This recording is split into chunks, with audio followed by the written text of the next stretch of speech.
So one day last week I was driving down the highway with a semi in front of me, and that semi destroyed another car. I mean, he crushed that damn thing.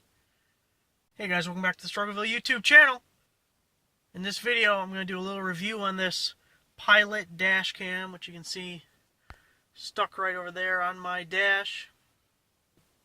We'll talk about at first what all's in it. We'll take a look at some footage of the actual camera in day and both night. And I'll tell you more about that story at the end of this video. So, first with the Pilot dash cam. I bought this at Walmart on clearance for $19. It is the 1080p version. I don't know if I'd call it 1080p. I mean, it's not shit quality, but it's not great quality. But like I said, we'll have footage at the end here to show you. I'll show you all the daytime and nighttime view of it. There's a 720p that's only $14, and you can also get it on Amazon. So I'll put all those links in the description below. As you can see from over there, has the suction cup mount, which is actually really nice. This is the third device I've had with a suction cup mount. You can actually see, no, you can't see it, the residue of another suction cup mount over there. And more down there. It's kind of gross, maybe. I don't know. It's just dirt. But, so I have one for my cell phone, which really sucks. It's always falling off. There's actually a video I had a couple years ago where I'm driving down the road and it falls off, and it's kind of funny. Anyway, then I have one for my GoPro, which is pretty nice. But I actually think this one's the best just because it's really strong. Like, I do not have any worry of this thing falling off while I'm driving. Also, it has a bike mount to like on a handlebars of a bike. I didn't try that at all. Comes with a USB cord and charger. Also, it comes with the accessory cigarette lighter plug.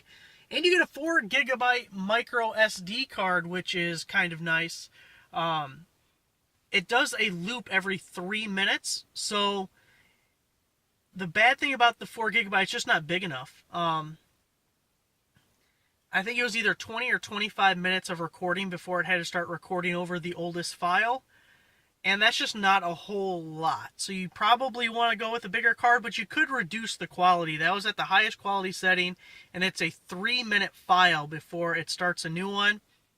I saw some people say it's a 5-minute, but maybe they had a lower setting on the quality of the picture. Also, I saw people complaining about that 3-minute video length. A lot of these kind of cameras do that. For instance, my GoPro has a 15-minute video length, and it'll automatically create a new file. There's a couple reasons for that. If your battery went dead, if the file got corrupted and you had like an hour-long video and then all of it got destroyed, you would be so pissed. So you'd be really happy for that 15 or 3-minute interval. So it's really not a bad thing, and it's not a knock on this particular camera. It's how a lot of these things work. It says it can also be used as a webcam. I don't know why you would. There's the back of the package, what you get. You can see the little infrared lights, which I'll show you more here in a second when we go look at the actual item itself. So let's get right into that. So here's the actual camera. You can see my GoPro mount in the front here, but see a little suction cup mount in the bracket. If you see that little right there, it's not a standard like tripod mount or camera mount. It's like a T with a slot, so don't expect it to be compatible with other things. So you got a couple different buttons there. Power button in the bottom right, just an OK button, a menu, and up and down button for the different functions. And in the front you can see the little infrared guys with the lens there. And then the other side,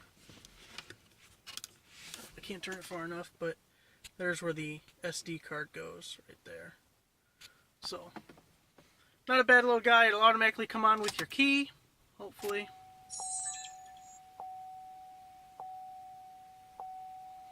There you go. And then it'll automatically also go off. Turn the key off and open the door.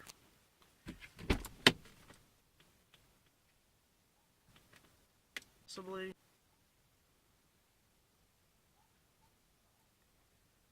Turn off, you bastard.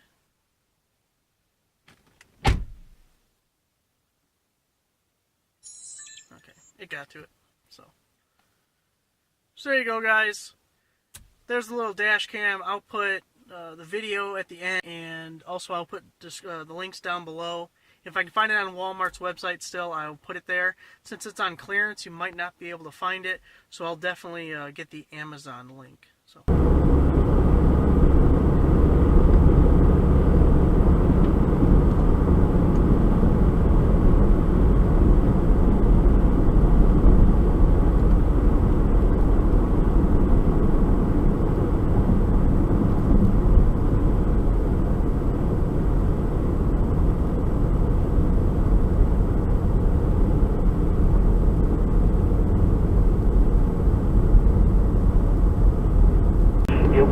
It's in football, and when Jason Peters went down, everybody said, oh, they're screwed, but they never really skipped a beat. They lost Jordan Hicks, their middle linebacker, and they didn't seem to miss much, but they've got a bunch of pretty good football players who were playing at a very high level, and so I thought that game should have been a pick. I didn't really understand why the Vikings were a field goal favorite, because as a pick, it's still saying the Vikings are a notch better, but when you make the home team a 3-team dog, you're really saying they're 6 points worse, and there's no way that the Eagles were a touchdown worse than the Vikings going into that game. And let me make it clear, I'm not saying that the Minnesota Vikings were supposed to be the Eagles. I'm talking about throughout the tenure of Mike Zimmer, the games that they were supposed to win, they won in terms of them when they played the lesser teams in the NFL. The teams don't really sneak up and fight them because of how disciplined and how well coached they've been. So yeah, I wasn't saying that about the hell. I'm one of the few people that believed in Nick Foles over the last few weeks. So yeah, I wasn't saying that they were supposed to be the Philadelphia Eagles. I'm sorry if it came across. No, I got you. Yeah.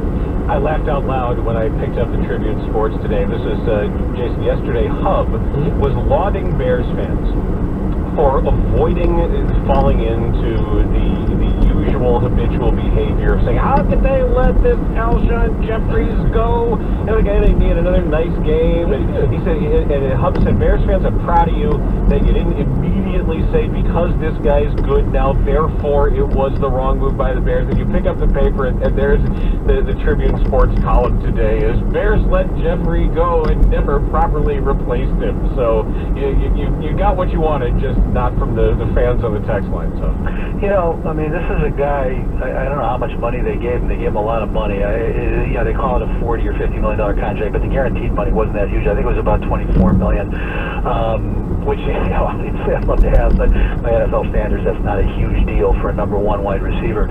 Jeffrey had, I think, 67 catches for about 800 and some yards. I mean, he barely put up number two numbers, let alone number one numbers. He had some games where he disappeared. He did play better down the stretch while everybody else is struggling a little bit. And also, Jeffrey's a really good receiver, but he still, including on Sunday, has not proven that he's a number one receiver. His numbers still suggest more of a 1.5 or a 2. And I think the Bears did what Jeffrey wanted them to do.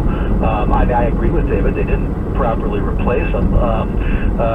But that, again, is because they thought they had with a guy who can't get on the football field. And what I've seen of Kevin White tells me they may be wrong about that. I haven't seen anything from White when he has been close to healthy to suggest that he's a 1.5 or a 2. But you have to at least acknowledge that it's not like they ignored it. They thought that this was going to be their effort, and the guy for the third straight year broke a bone. And yes, Lockport. The Zimmers, his dad coached the Lockport Porters. I was going to tell you guys why I decided to get this camera.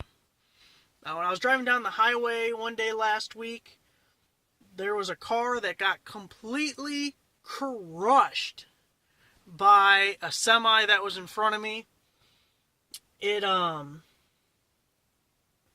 was an on-ramp to my right, so if you're looking at the camera, coming from my right over there, I could see a car coming down the on-ramp, and it was it was a white car, kind of like a Ford Taurus. I know it wasn't a Taurus, but just in my mind, I'm thinking Taurus.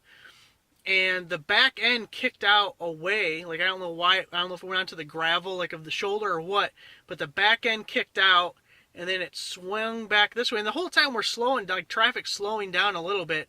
I'm in the left lane of the highway, and there was a semi directly in front of me. And the person corrected, and it came to the left, but went way to the left. And they swung back to the right and did a full circle. And then the car backed onto the highway, a 4-lane. And like I said, I was in the left lane. It backed onto the highway. and this semi in front of me just T-boned the shit out of this car. Like, it sounded like an explosion going off. And the main thing I even remember about seeing it, I was amazed that even though it got hit in the side, the back windshield just shattered, and it looked like one of those party poppers, you know, where you pull the string and the stuff goes shooting out. That's what their back windshield looked like. And like, the momentum of it, I'm amazed I didn't hit something because it was right in front of me. But the semi went to the left onto the shoulder, and the white car, after the impact, just went straight to the right. It went towards the shoulder over there. And I just decided to just go, because I was afraid if I slam on my brakes, I'm going to get rear-ended. It was like the crash scene on Days of Thunder. Like when all the cars are going around the track and there's a crash, they tell them just to drive right through it. That's what I kind of felt like. I don't know if I actually was aware of that or thinking about that at the time, but after the fact. And then I was worried I was going to get a flat tire, because I ran over all sorts of plastic and glass and I don't know, whatever the hell else. So anyway, I thought, man, one, if I ever get into like an accident like that, I want footage of it if it's not my fault, to prove it's not my fault. And if it was my fault, I might just lose the SD card. But also, I thought, man, that would have been great footage, because that thing got crushed. I don't know if the people are okay at all. I did call 911, although I didn't stop, obviously. I kept going, but I called 911 and reported the accident, so I figure that's being a good enough Samaritan. It's not like I know CPR or anything anyways. I couldn't do shit for someone if they were hurt. But then, on my way back later that day, going down the same road, I was trying to see if there was any, like, I don't know, I was kind of looking to see if there'd be like a cross on the side of the road or something, because I really, man, they got hit hard. But I didn't see anything, but also it was probably too soon for that. I don't know. I don't know what happened to him. I have no idea, but it looked really bad. So that's why I got the dash cam.